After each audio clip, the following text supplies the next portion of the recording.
A young man walks into a library with nothing but a notebook and a hunger he can't explain. No degree, no fancy resume, just questions. Hours turn into days, and days turn into months. He teaches himself real estate, negotiation, investing. Years later, he buys his first building, then another. Eventually he's a millionaire. Now picture this. Another young man, same age, same hunger. But instead of the library, he sits in a lecture hall. He raises his hand when called on. He follows the syllabus. He studies what he's told to study. 4 years later, he has a degree, a stable job, a salary. He is by all accounts successful. 2 stories, 2 choices. Both wanted security, both wanted success. But one built freedom, and the other built a paycheck. And here's the question that keeps me up at night. Which path actually makes more sense? Because we've been told from childhood that school is the key, that classrooms hold the secret, that the diploma is the golden ticket. And yet, quietly, in the shadows, an army of self-taught millionaires has been rising. People with no formal training, no Ivy League letters after their names, building empires from scratch. So what's really going on here? Let me tell you a story. A friend once told me, school teaches you how to pass tests, but life tests you on things you've never studied. Think about that. Dr. Smith can ace an exam on corporate finance, but can he negotiate the price of a building with a ruthless landlord? John from accounting can analyze balance sheets perfectly, but can he sell an idea to a skeptical investor who doesn't believe in him? That's the divide. School-taught employees are trained to follow the rules. Self-taught millionaires? They learn to bend them. Sometimes, they even learn to break them. But here's the twist. This isn't about who's smarter. Both sides work hard, both sides study, both sides sacrifice. The difference is what they study, why they study, and most importantly, who they're studying for. The employee studies for the teacher, for the grade, for the degree. The self-taught studies for survival, for freedom, for the life nobody else can hand them. That difference, tiny at first, grows into an ocean with time. Picture this. A school-taught employee wakes up at 6:30, commutes through traffic, punches in, spends the day solving problems handed down by a manager. At the end of the month, a paycheck arrives, reliable, predictable. Meanwhile, a self-taught millionaire wakes up at the same time, but his day looks different. No manager, no syllabus, no one telling him what to do. He stares at a blank page, and it's terrifying. But that blank page, that's possibility. That's where new wealth is created. And here's the part nobody tells you. Freedom is terrifying. That's why so many people trade it for the comfort of instruction. Let me ground this in something real. Think about Elon Musk. People forget, he didn't learn rocket science at school. He learned it by reading books, asking questions, surrounding himself with engineers. He built SpaceX not because a professor assigned it, but because he couldn't stop chasing the idea. Or take Damon John, founder of Fubu. Dyslexic, no college degree. He learned business by trial and error, selling hats on the street, listening to customers, adapting in real time. School couldn't have given him that. It had to be lived. Now, contrast that with someone like the school-taught accountant, brilliant with numbers, respected at work, but his ceiling, the structure of the company, his freedom, the time his boss allows, safe, yes, free, no. But before you think I'm glorifying one side, let me be clear, the school-taught path has its strengths.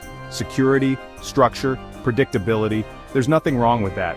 In fact, for many people, it's the right choice. The world needs doctors, lawyers, engineers. We trust them precisely because they were school-taught. But what happens when you want more than security? What happens when the thing you crave isn't safety, but sovereignty? That's when the paths begin to split. Here's the emotional punch of it. A self-taught millionaire lives in constant risk.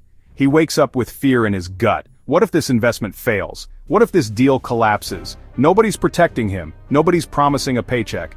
But that fear, the same fear that would paralyze someone else, becomes fuel.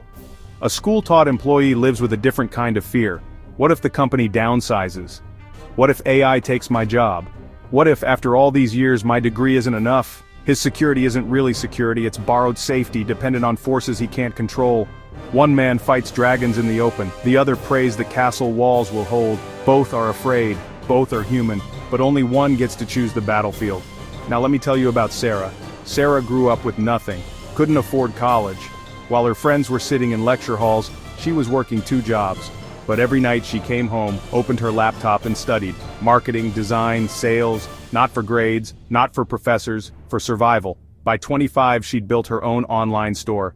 By 30 she was running a company with employees of her own. Millionaire. Self-taught. Meanwhile, her friend Jacob, top of their high school class, followed the traditional path. College, internship, job, 30 years old, and still waiting for a promotion that never comes. Both smart, both ambitious. But the system gave one a ladder and forced the other to build wings. And wings fly higher than ladders. But here's the question you've been waiting for. Which is better, the safe path with rules or the risky path with wings? The truth is, it depends on what you're chasing. If you crave stability, the school path delivers. If you crave freedom, the self-taught path tempts you. But freedom has a price, and safety has a ceiling. So maybe the real question isn't which path is better. Maybe the real question is, what are you willing to pay? Let me leave you with this. Self-taught millionaires aren't magicians. They're not born with secret knowledge. They're ordinary people who decided that their education didn't end with school. They taught themselves in libraries, in coffee shops, in living rooms lit only by laptop screens. And school-taught employees, they're not failures, they're not less than. They've mastered a different game, one with rules, one with structure, one with rewards that come on schedule. But in the end, life isn't about playing someone else's game, it's about choosing your own. And that, right there, is where the story begins. But here's where the story gets real. Because becoming self-taught isn't just about reading books or watching tutorials, it's about hunger. It's about waking up broke, staring at a pile of bills, and deciding, I'm going to figure this out myself. And that hunger, that's something school can't give you. Take Chris Gardner. You might know him from The Pursuit of Happiness, the film where Will Smith played him. He wasn't born into wealth. He didn't have a degree from Harvard Business School.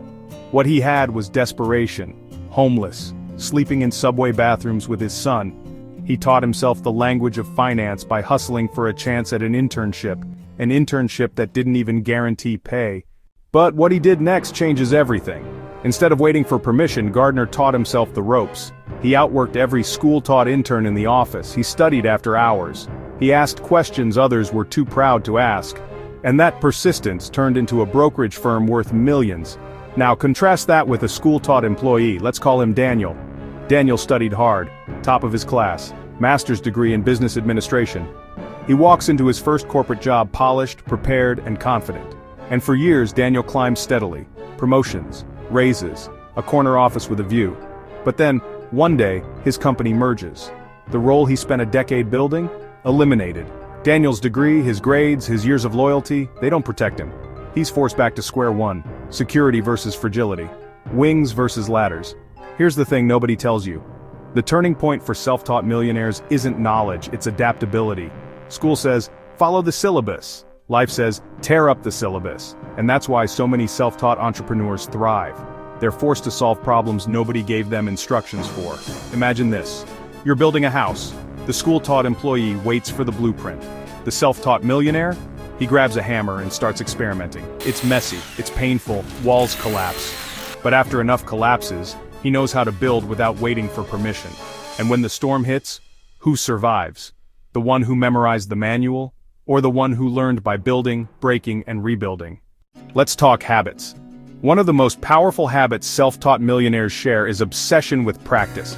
They don't clock out when the bell rings. They don't stop because the semester ends. Kobe Bryant once said he wasn't the most talented. He was just willing to practice longer than anyone else. Self-taught millionaires treat money like Kobe treated basketball.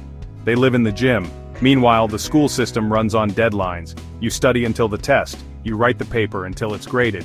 Then, you move on. The rhythm is external. It's based on someone else's stopwatch, but millionaires create their own stopwatch, and it never stops ticking. Now let me give you a relatable image. Picture a treadmill. A school-taught employee walks on it steadily. Every paycheck is another step. Safe. Predictable. The treadmill keeps moving as long as the company keeps paying. But a self-taught millionaire? He jumps off the treadmill, he stumbles, he falls flat on his face, but then he learns to run outside. It's harder, it's scarier. Sometimes the ground is uneven. But out there, beyond the treadmill, he can run wherever he wants. That's freedom. Messy, but real. But here's the dark side. Not every self-taught millionaire makes it. For every success story, there are dozens of failures. Businesses that never took off. Ideas that never worked. People who risked everything and lost it all, and that's why most people stay on the treadmill, because failure hurts, risk burns, comfort feels safer. But here's the twist. School-taught employees can fail too. Entire industries vanish overnight. Think about Blockbuster. Kodak, Borders, the employees inside those companies, brilliant, educated, trained, but none of that stopped the wave. So the real question isn't, will you fail? The real question is, who do you want to be when failure comes? The one with wings or the one on the ladder? Let me tell you about a man named Richard. Richard dropped out of school at 16, dyslexic. Teachers thought he'd never succeed. He started a tiny magazine out of his basement, sold ads by knocking on doors. Then he started a record company, then an airline, then a space company. That man? Richard Branson, founder of Virgin, net worth billions, no degree, no permission, just hunger. And yet, here's the surprising part. Branson once said his dyslexia, the very thing that made school a nightmare, became his superpower. Why? Because it forced him to delegate, to trust people, to think differently. His weakness in school became his strength in business. That's the beauty of self-taught paths. What school calls failure, life sometimes calls fuel. Now let's flip it again, because there's a danger in romanticizing the self-taught path. For every Branson, there are thousands who tried and fell. For every Chris Gardner, there are countless who hustled but never escaped the subway bathroom. So why do some make it while others don't? The difference isn't luck, it isn't IQ, it's this. Self-taught millionaires build habits that compound. They read daily, they take risks repeatedly, they fail forward quickly, and they never wait for someone else to hand them permission. That compounding, tiny daily actions, repeated endlessly, is the hidden curriculum school never taught. And this is where the story comes full circle. Because if you zoom out, both paths are building something. One builds a cage, strong, safe, predictable. The other builds wings, fragile at first but capable of flying. The cage is safe until it's not. The wings are dangerous until they soar. And the truth? You don't have to choose one or the other. Some people blend them. They take the stability of school, then add the hunger of self-education. They use their paycheck to fund their risks. They use their free time to study outside the syllabus. And slowly, they shift from cage to wings. That's how countless ordinary employees become extraordinary millionaires. So the real lesson isn't school versus self. It's this. Don't stop learning when the diploma arrives. Don't stop building when the paycheck lands. And don't confuse safety with freedom. Because freedom, in the end, doesn't come from grades, resumes, or applause. It comes from what you teach yourself when nobody's watching, and that's the moment when the real education begins. Remember the man in the old gray sweater from the beginning? No Rolex, no fancy car, just a quiet coffee at a diner. That image wasn't just about him, it was about what wealth really looks like when you strip away the noise. Because in the end, whether you're self-taught or school-taught, the real measure of success isn't the applause, the diplomas, or even the dollar signs. It's whether you've built a life that feels free. Here's the timeless truth. Fortunes aren't built in explosions. They're built in whispers. Not in one giant leap, but in small steps, taken over and over again. Self-taught millionaires don't wake up overnight with everything figured out. They chip away, they repeat habits, they let compounding do the heavy lifting. And school-taught employees, the same rule applies. It's not about the degree on your wall. It's about whether you keep learning once the classes end. Think of it like drops of water wearing down stone. One drop means nothing, but 1,000 drops, 1,000,000 drops, over time, they carve canyons. That's how wealth is built. That's how freedom is built. Through the quiet, steady rhythm of repeated habits. Reading one more chapter, asking one more question, saving one more dollar, tiny choices, daily actions. Invisible at first, unstoppable in the long run. So here's the takeaway. Don't wait for permission. Don't wait for a syllabus. Don't wait for life to hand you the blueprint. Start with what you have, where you are, right now. And repeat it, daily, consistently, quietly. Because whether you're walking out of a classroom, or out of a diner in an old sweater, the real education is the one you give yourself in the shadows when nobody else is watching. And if this video sparked something in you, if it made you think differently, even for a moment, then stay on this journey with me. Hit subscribe. Share this with someone who needs the reminder.